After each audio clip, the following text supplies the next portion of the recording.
Dans cette délégation gouvernementale à Uvira, le vice-premier ministre, ministre de l'Intérieur, Jacquemain Chabani, était l'unique représentant du président de la République. 2.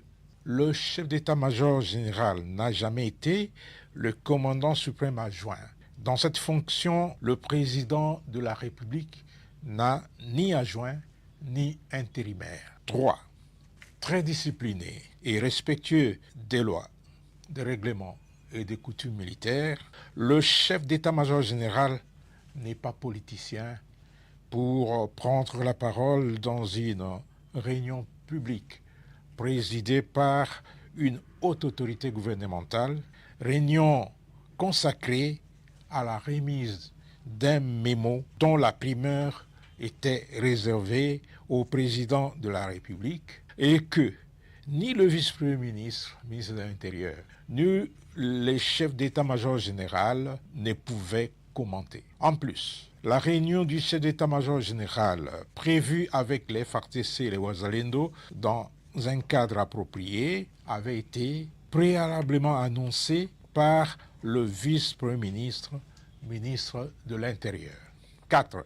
Après la réunion du vice-premier ministre, ministre de l'Intérieur, le chef d'état-major général s'est bel et bien entretenu sans tambour ni trompette avec les militaires des forces armées de la République démocratique du Congo et les patriotes Wazalendo dans la salle de réunion du secteur opérationnel. Un cadre idéal pour les rencontres de ce genre. Honoré Kabongo aurait peut-être souhaité voir ses contacts présents avec caméra et micro pour renseigner l'ennemi. Qu'il sache que les questions de défense et de sécurité ne se traitent pas devant tout le monde, moins encore sur la place publique. À ce sujet, Honoré Kabongo n'a pas de leçons à donner à l'armée, surtout qui n'a aucune notion de base sur le service militaire. 5. Les forces armées de la République démocratique du Congo considèrent le discours de Honoré Kabongo comme une tentative désespérée d'opposer les FARDC unis au Wazalendo pour une cause noble. Ce discours sert par ricochet la cause de l'agresseur de notre pays. 6. Enfin, M.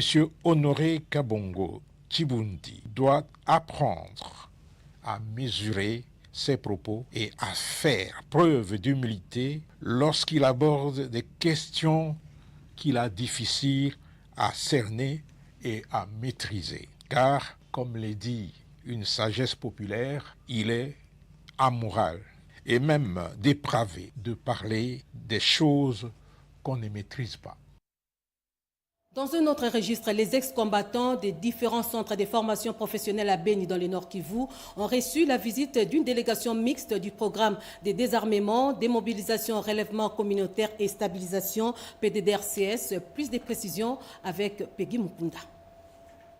Les ex-combattants bénéficiaires de formations professionnelles de centres de formation Bisengo 2 et Sediamoum à Oisha, dans les territoires de Beni, viennent d'être honorés par la visite d'une délégation mixte du PDDRCS et ses partenaires. Conduite par le coordonnateur provincial AI du PDDRCS Nord Kivu, M. Ndaya Bagé Soukissa Joseph, à savoir que ce centre de formation professionnelle accueille les démobilisés, les jeunes à risque et les femmes vulnérables. La délégation avait pour mission de s'imprégner de l'évolution de la formation de ces ex-combattants bénéficiaires en formation en coupe et couture, en informatique ainsi qu'en mécanique automobile. Une évolution positive notée par la délégation malgré quelques ajustements suggérés par les apprenants et les encadreurs pour le respect du calendrier prévu.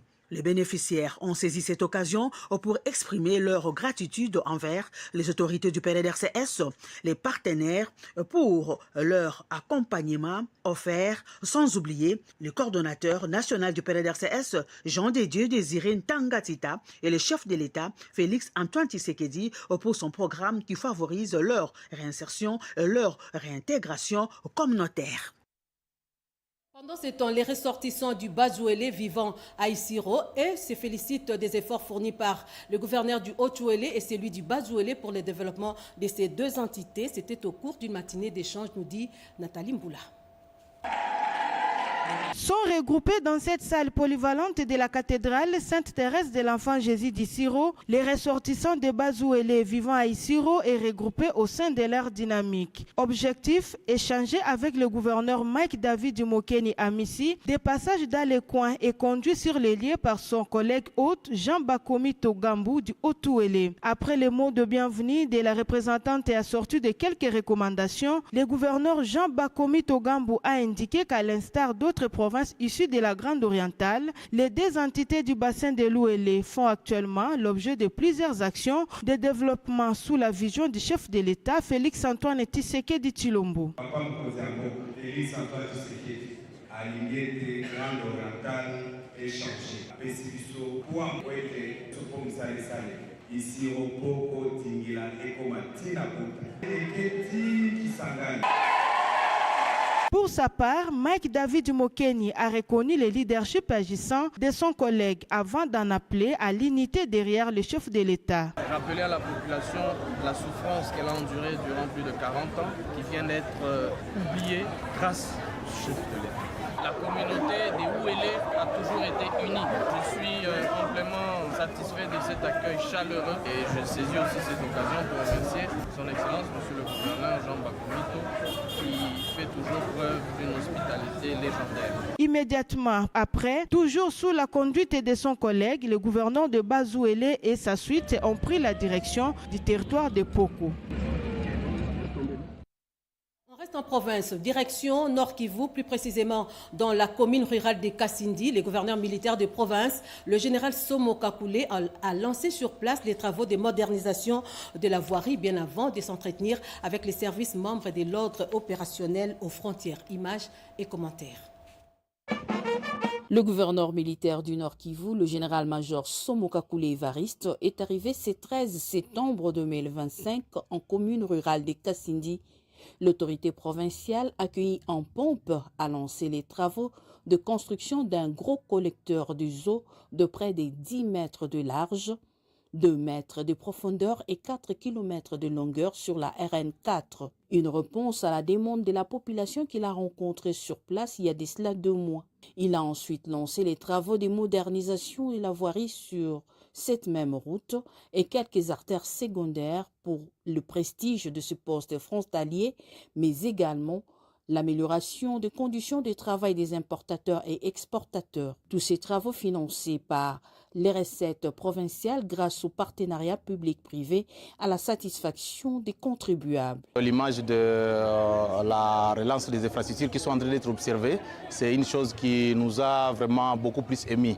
Plusieurs familles abandonnent leurs parcelles, abandonnent leurs maisons, mais aujourd'hui, comme le gouverneur venait d'arriver et il vient de lancer les travaux, vraiment, vous aviez vu l'engouement de la population. Le chef de l'exécutif tape le poing sur la table. Les services membres de l'ordre opérationnel doivent respecter l'arrêté du chef de l'exécutif. Plus question de tracasserie ni de fraude, moins encore d'évasion fiscale. Faisons respecter la République. Les gens qui arrivent chez nous ici, ils trouvent qu'on peut arriver à une frontière, on paye une fois, on passe. L'ACAD, le comité local des cafés cacao, l'IDIC et autres partenaires ont été félicités publiquement par l'autorité où la population vit paisiblement avec son armée et sa police. On revient dans ce journal sur la cérémonie officielle du lancement des géoportails sous les volets transformation digitale, une plateforme numérique devant faciliter la disposition des géospatiales fiables en vue d'accompagner la modernisation de la gestion urbaine de la ville et capitale et la transformation digitale de la gouvernance urbaine, nous dit Émilie Kaindo. C'est une vision portée par le gouverneur de la ville-province Kinshasa, Daniel Bumba Lubaki. Les géoportails s'inscrivent pleinement dans le cadre du programme Kin Ezobonga. Sous les volets de transformation digitale, cet outil incarne la volonté de moderniser la gestion urbaine et faire de Kinshasa une ville intelligente, innovante, résiliente et inclusive. Grâce à ce dispositif, Kinshasa se dote désormais d'un système intégré de collecte, d'analyse et de diffusion des données géospatiales. Il permettra aux décideurs, aux investisseurs, aux chercheurs, mais aussi aux citoyens d'accéder à des informations fiables et actualisées.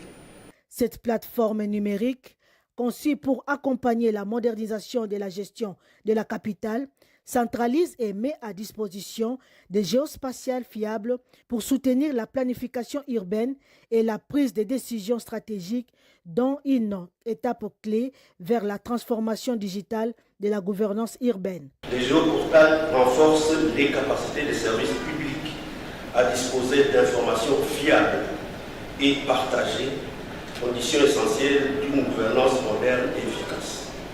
Géoportail a été réalisé dans le cadre du projet Kin Elenda, financé par la Banque mondiale et piloté par la cellule infrastructure pour le développement urbain de Kinshasa, CDUK, avec comme fiabilité doter la ville de Kinshasa d'un outil moderne pour gérer efficacement des données urbaines et améliorer la coordination entre différents acteurs du développement.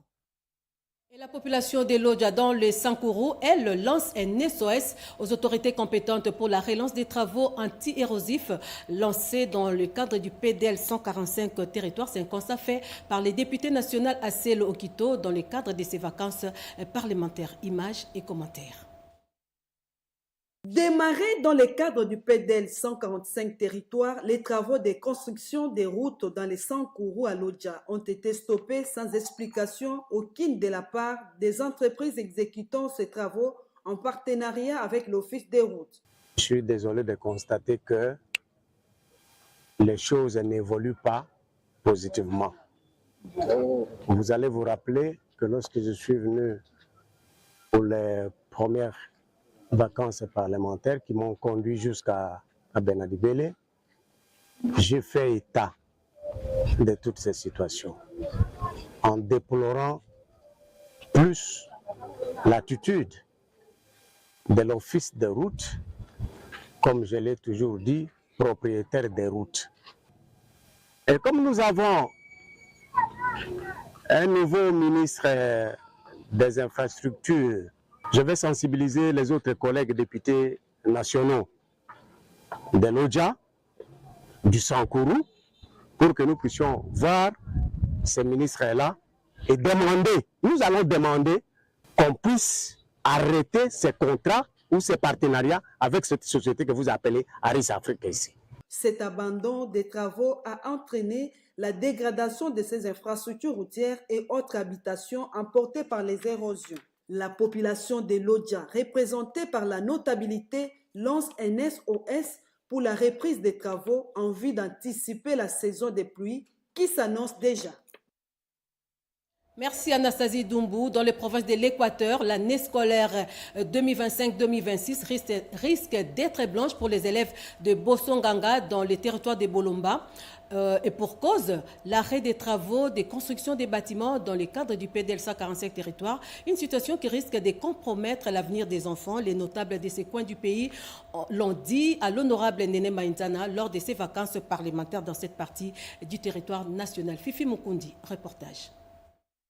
Initialement construit pour accueillir élèves et enseignants, les bâtiments scolaires de l'école conventionnée protestante de Bondumba dans le village de Bosso Nganga, situé dans les territoires de Bolomba, sont aujourd'hui envahis par les reptiles et la végétation. Les travaux lancés dans le cadre du programme de développement local de 145 territoires ont été brutalement interrompus, laissant le village dans l'attente et les enfants sans école. Le CCR est venu par la mission du gouvernement de 145 territoires qui a démoli ce qu'on avait ici comme une école en paille et qu'ils ont pris la décision de construire. Ils ont construit depuis 2021. Jusqu'alors, les travaux sont inachevés. À cela s'ajoute l'impayement et la non-mécanisation. Les enseignants demandent également la régularisation de leur situation administrative. Il n'y a pas des enseignants mécanisés payés. Et nous, comme nous avons la volonté, nous avions étudié, C'est pour cette raison que nous prenons la charge d'encadrer les fils que nos enfants ici, mais nous n'avons pas de paiement, nous aidons les enfants gratuitement. Toutes ces doléances ont été consignées dans un mémo remis à la députée nationale Néné Maïzana en visite dans cette contrée à l'occasion de ses vacances parlementaires. Les notables plaident aussi pour l'achèvement des travaux, l'équipement des locaux et la remise officielle des infrastructures scolaires. L'élu de Bolomba a promis de porter ses plaidoyers auprès des instances compétentes afin que les enfants puissent regagner les chemins de l'école. En réponse à l'urgence éducative, la députée nationale Néné Maïzana a distribué des kits scolaires, sacs,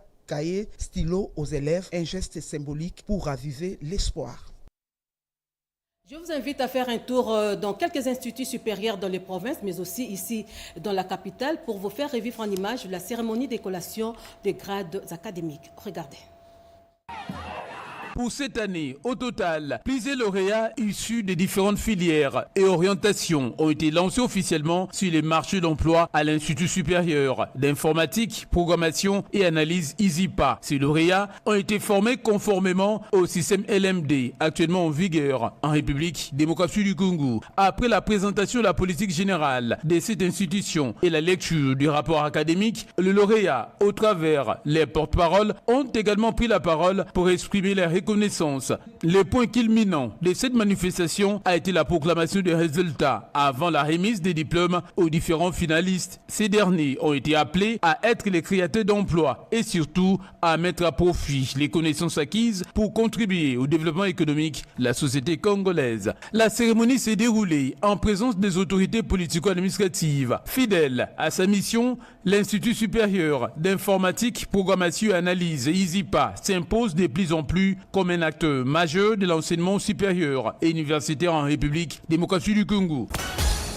La clôture de cette année académique a été l'occasion pour la directrice générale de l'Institut supérieur des arts et métiers de dresser un bilan positif et de se projeter pour l'avenir. Plus de 2000 étudiants ont été régulièrement inscrits cette année. Ils ont été repartis en modélisme, technique d'habillement et en coiffure et esthétique. Les étudiants ayant distingué sont exhortés à postuler pour les bourses de perfectionnement.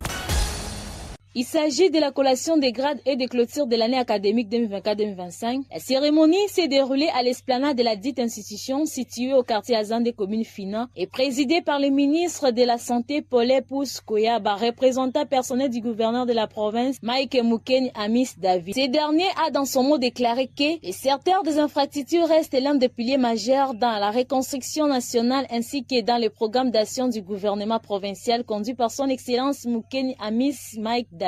De son côté, le secrétaire général académique, le chef Ravo, Christophe Voug, a mis en exergue le caractère transitoire de l'année académique 2024-2025, l'année charnière entre l'ancien système et le nouveau LMD. Pour l'année académique 2024-2025, l'IBTP Bouta vient de lancer sur les marchés de l'emploi 54 ingénieurs à zéro, dont 8 du nouveau système LMD.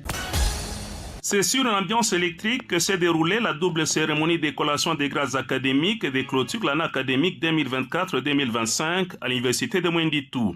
Cette grandiose manifestation a été présidée ce samedi 13 septembre 2025 par le maire de Mwenditou, Gérard Tchibanda Kaboué, dans l'amphithéâtre de cet alma mater.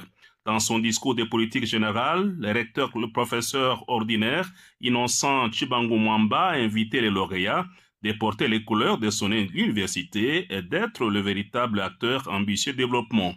Il a laissé entendre que l'université de Mwenditou va acquérir dans les tout prochains jours les matériels technologiques de pointe pour la formation des étudiants. Le maire de Mwenditou a quant à lui rendu un hommage mérité au chef de l'État, Félix-Antoine Tshisekedi Tshilombo, artisan de paix, et a demandé aux lauréats d'être utiles à la société en appliquant les connaissances acquises. Au total, près de 500 lauréats des différents domaines de l'ancien et du nouveau système ont été lancés sur le marché d'emploi dans une ambiance empreinte de cordialité.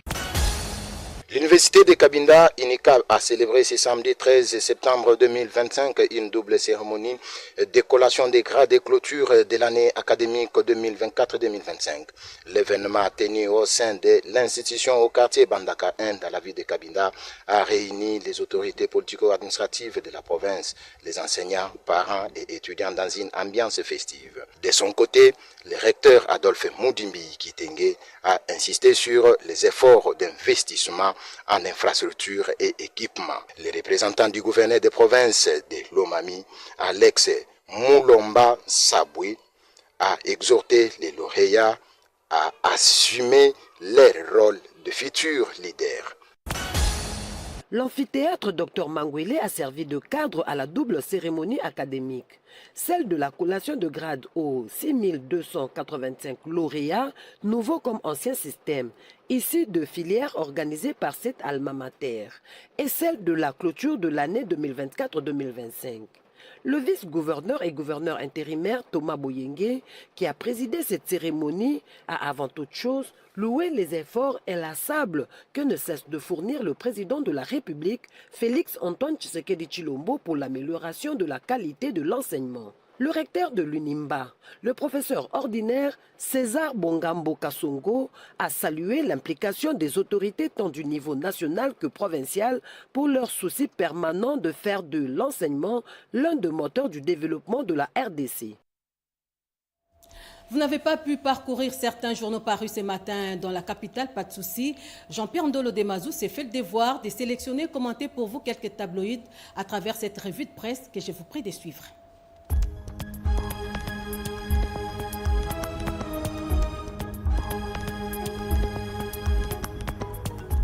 Bienvenue mesdames, messieurs à cette revue de presse du lundi 15 septembre 2025. Rentrée parlementaire de 2 chambres congolaises ce lundi, cession de tous les enjeux et dangers, annonce la référence plus. Après 3 mois de vacances, les 2 chambres du Parlement congolais s'ouvrent ce lundi 15 septembre au Palais du Peuple où députés et sénateurs reprennent du service au cours de cette session qui est essentiellement budgétaire mais sera émaillée de beaucoup de couacs politiques. Depuis plus d'un mois, les jalons sont plantés par un groupe de députés nationaux issus du parti UDPS Tshisekedi et Alliés mené par Crispin Mbindoulé. Cet élu de Butembo, transfuge du parti UNC, est en pointe au front pour faire tomber Vital Kamerhe, le speaker de l'Assemblée nationale, ainsi que quelques membres de son bureau. Massacre de Ntoyo, l'État islamique revendique l'attaque et avance ses motivations, révèle le potentiel. Dans un communiqué diffusé le 12 septembre dans son journal officiel, l'organisation terroriste affirme avoir agi parce que les victimes, toutes chrétiennes, auraient refusé de se convertir à l'islam et de payer la jizya, une taxe imposée aux non-musulmans. Cette justification illustre la radicalisation de l'ADEF depuis son allégeance à l'État islamique il y a quelques années.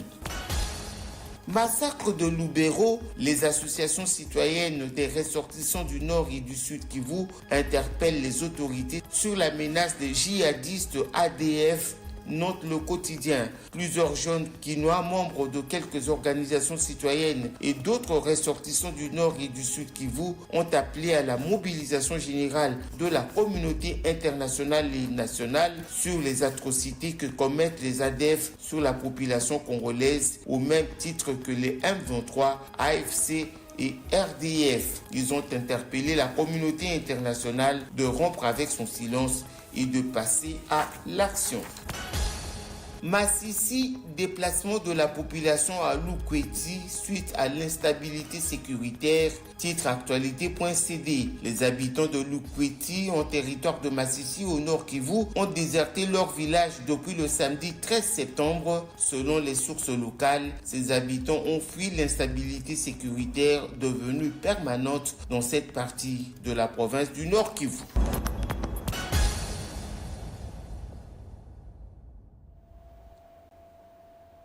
Fin de ce journal, merci à vous de l'avoir suivi en ma compagnie. Merci à la régie pour son soutien technique. Grand merci également à tous les héros dans l'ombre. Excellente suite des programmes sur la télévision nationale.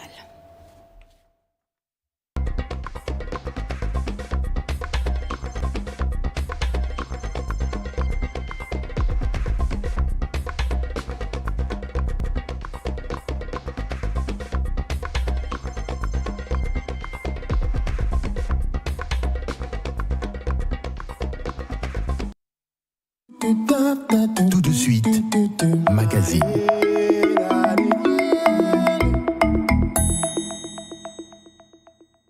Tout de suite, magazine.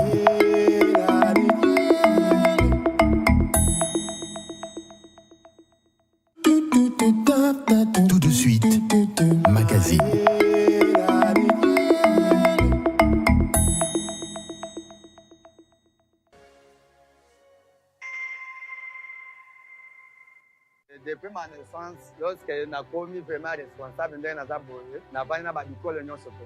Navandi na babikolo nyonso pe. Et puis pe natamboli, bisika nazalaki na libanda ya mboka, je me retrouve. Mutualité wana ezalaki vraiment malamu. Ezalaki vraiment malamu mingi. Tozalaki vraiment kovanda malamu, sans problème. Tozalaki bien. Oyebi keno esika bato bazalaka, problème ezangaka te.